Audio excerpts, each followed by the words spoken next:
Je sais ce que vous allez me dire. Vous attendiez un 7 de juin, comme je l'ai dit dans la vidéo d'hier. Sauf que j'ai envie de profiter un peu de mes boîtes, j'ai pas envie de me presser pour les monter. Donc je me laisse le temps et je vous donne la vidéo magazine aujourd'hui, puisque je l'ai. Donc voilà, je vais vous la mettre aujourd'hui. Et comme ça, demain, je vous fais la review du robot drogue. Et après-demain, la review du jet. Donc je vous laisse à la vidéo.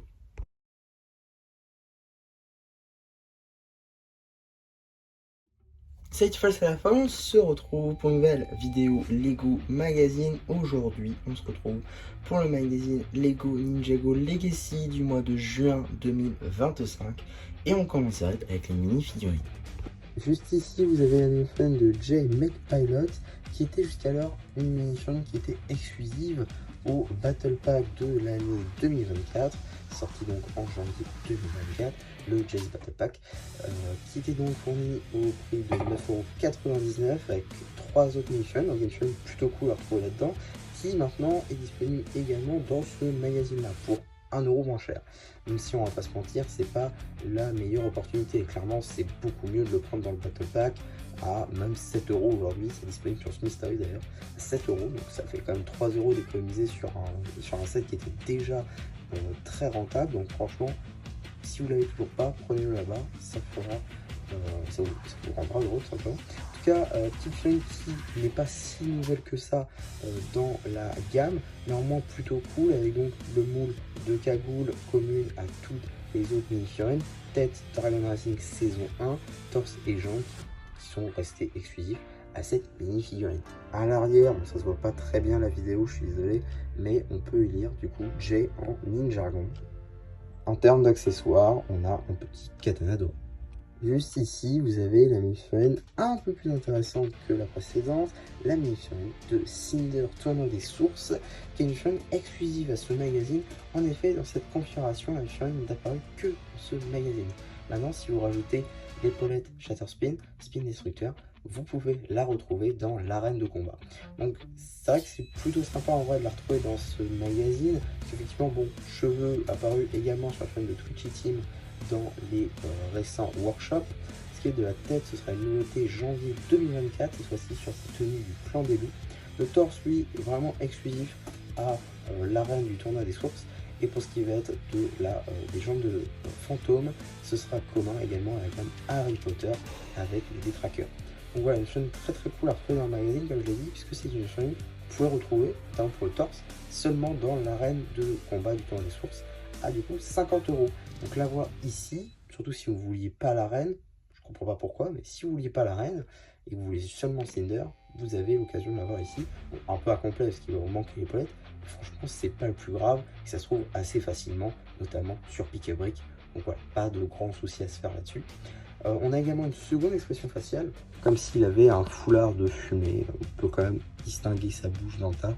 Franchement, très très cool comme pièce, même si évidemment cette face n'est pas canon à la scène. On notera également le bras en gris transparent qui est là pour tout simplement rappeler le côté fumé du personnage. Donc c'est plutôt cool en vrai. Et l'arrière du torse est aussi plutôt sympa. En termes d'accessoires, un katana argenté. Honnêtement, j'aurais pas été contre l'épée moulée, la Rage Sword, qui est déjà apparue dans le magazine classique. Donc pourquoi ne pas la ressortir? Ça aurait pu différer un peu de l'arme d'objet, certes d'une autre couleur, mais quand même plutôt sympa pour un film de Cinder, ça aurait été un peu mieux qu'un katana classique. Maintenant la carte. Juste ici, vous avez la carte d'édition limitée numéro LE18, Call légendaire édition limitée. Elle appartient à la série 8 de cartes à collectionner Lego Ninjago Dragon Racing Lune 200. Donc voilà, maintenant qu'on a fait le tour des diverses surprises, on va pouvoir très rapidement regarder l'emballage juste ici, qui est donc l'emballage d'une boîte en métal, assez commun dans le magazine Ninjago Legacy, hein, c'est le premier à avoir instauré ça, avec donc un moule différent à chaque fois, dans la mesure où la face avant, juste ici donc, avec ici J et Cinder, est différente à chaque fois, dans la mesure où on a chaque fois des chaînes différentes, qui n'ont pas forcément les mêmes formes, donc effectivement, le moule est différent à chaque fois, ce qui peut expliquer le prix, on reviendra dessus un petit peu après. Donc on a ici logo Ninjago Legacy, là on a les yeux de notre J national, Cinder ici, Legacy Box évidemment, les logos de nos deux combattants. Et à l'arrière, on retrouve un petit fanion Evo Limited Edition Box. La petite échelle représentée par la tête de MechPilot J. Et enfin, le petit numéro d'item qui vous permettra de rajouter à votre collection Brickset ou tout simplement d'obtenir les instructions sur le site de Blue Ocean. Alors c'est vrai que je ne le montre pas souvent, mais voilà, ça se fait comme ça. Voilà. Donc c'est marrant. Voilà, un magnifique objet de collection qui évidemment se complétera très bien avec les autres. Donc j'ai dit qu'on revenait sur le prix, on va y revenir tout de suite. Format au-dessus du format classique pour le magazine à 8,99 €, donc quasi 9 €. Ça s'explique donc par la boîte en métal évidemment, qui coûte assez cher et qui change à chaque fois, d'où le prix évidemment qui est assez cher. En tout cas, on a tout d'abord une petite publicité juste ici pour le magazine Star Wars en général, avec deux anciens numéros, deux numéros qui sont d'ores et déjà disponibles en vidéo dédiée sur la chaîne. Je vous renvoie vers la playlist magazine, vous avez beaucoup d'autres magazines qui sont traités de toute gamme. On a également juste ici un petit sommaire, ainsi que directement des petits jeux.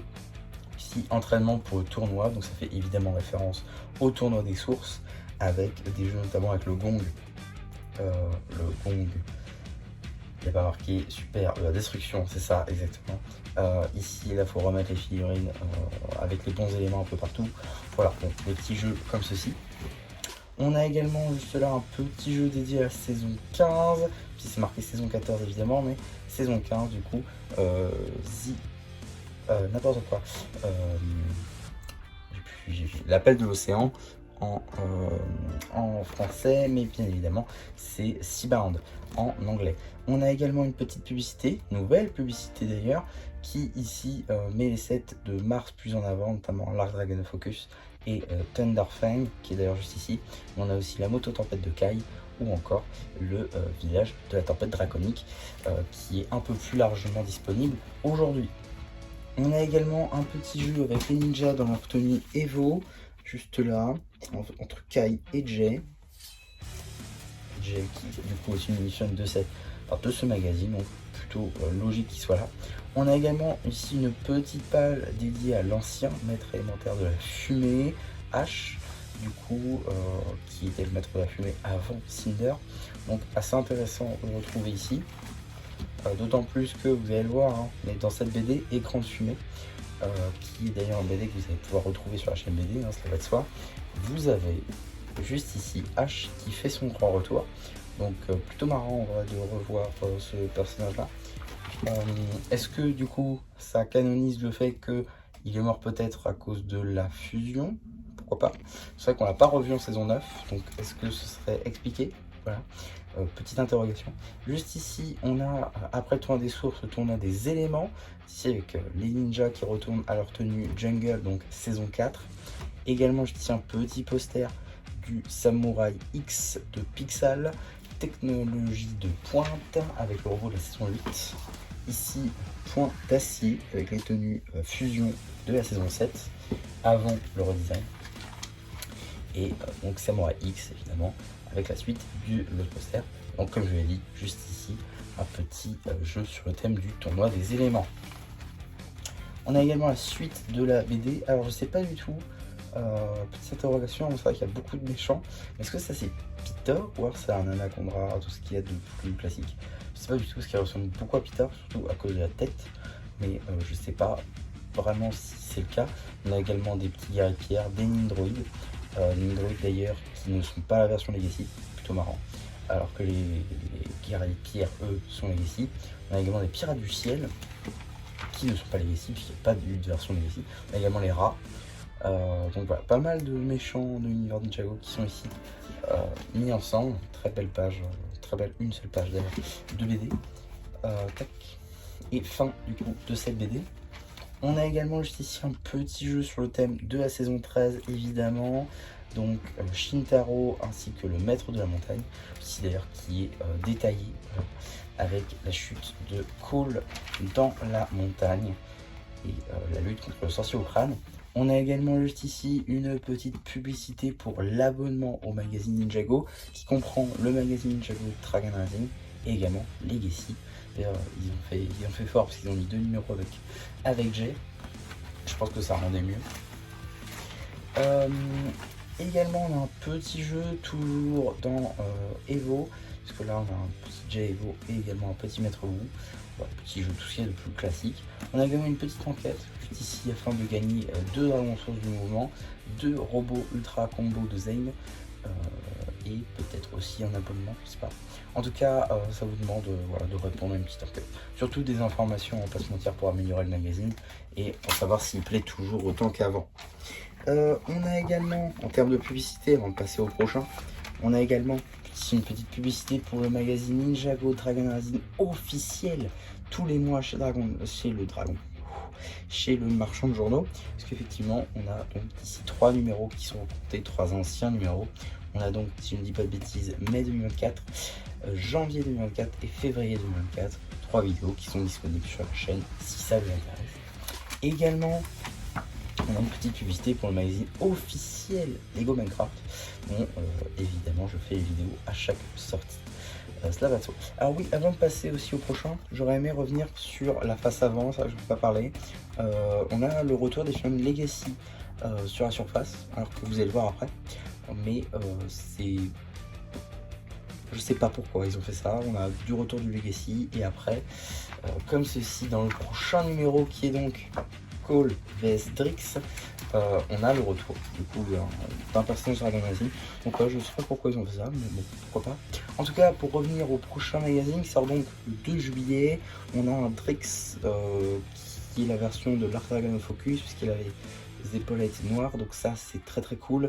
On a un Cole tournoi des sources exclusif. Ouais, le foulard change tout. En tout cas, c'est plutôt cool parce que ça permet d'avoir la coupe de cheveux de Cole, également une tête. Donc, ça, c'est plutôt sympa pour tout ce qui va être custom par exemple. Et Drix, bon, si vous l'avez toujours pas, bah, déjà, comment vous avez fait? Et ensuite, c'est vrai que cette version-là avec les épaulettes noires est pas trop livrée. Même les épaulettes noires en général, elles sont pas très communes. Donc, l'avoir dans le magazine, c'est plutôt cool. Mais c'est vrai qu'on aurait pu espérer un Nox, voire une Rox, une Cure. Pourquoi pas même un Zart, voilà, ça peut être un peu plus sympa qu'un Drix. Maintenant, je pense quand même qu'on aura tous les 5 bannis dans le magazine, que ce soit Legacy ou classique. Après, ça, ce n'est que moi. En tout cas, avant de vous quitter tout simplement pour la fin de cette vidéo, j'aimerais juste revenir sur un seul truc. Publicité mensongère. Effectivement, juste ici, vous pouvez voir les 2 mini-figurines qui sont fournies dans le magazine. Sauf que non, puisqu'effectivement la femme de Cinder ici n'a pas les épaulettes, alors que juste ici, elle les possède. Donc voilà, j'imagine qu'ils ont juste dû prendre l'image du set de l'arène, alors qu'ici, ils ont bien pris un rendu 3D. Donc voilà, un peu dommage en vrai qu'il s'est mis l'épaulette, surtout que du coup elle n'est pas disponible et ça fait un petit peu comme si on nous narguait de ne pas avoir eu l'épaulette. Donc ouais, c'est un peu dommage qu'ils aient fait ça. Non, bon, c'est pas très grave en vrai, hein, j'abuse un peu sur la publicité mensongère puisque c'est quand même là et sur la boîte, mais j'avoue, mettre l'épaulette alors qu'on l'a pas, un peu beaucoup je trouve. En tout cas, voilà ce que je pouvais dire sur ce magazine Ninjago Legacy. J'espère en tout cas que ça vous aura plu. N'hésitez pas à me le dire en commentaire, n'hésitez pas aussi à liker la vidéo, à vous abonner. Et voilà, bah du coup, c'est bien plus qui vous dit bye bye.